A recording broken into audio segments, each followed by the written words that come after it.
এবার ইসরায়েলে নিজেদের হাইপারসনিক মিসাইল হামলা চালিয়েছে ইরান। মঙ্গলবার রাতে ইসরায়েলকে লক্ষ্য করে মোট ১৮০টি ক্ষেপণাস্ত্র ছোড়ে ইরান। ইসরায়েলের সামরিক বাহিনীর বরাত দিয়ে সিএনএন এই তথ্য জানিয়েছে।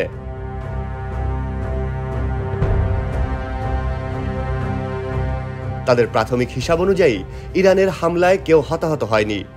ইসরায়েলের প্রতিরক্ষা বাহিনীর মুখপাত্র রিয়ার অ্যাডমিরাল ড্যানিয়েল হ্যাগারি দেশবাসীর উদ্দেশ্যে এক বিবৃতিতে বলেন, আপনারা নিরাপদ আশ্রয় ছেড়ে যেতে পারেন, তবে আপনাদের সতর্ক থাকার আহ্বান জানাচ্ছি।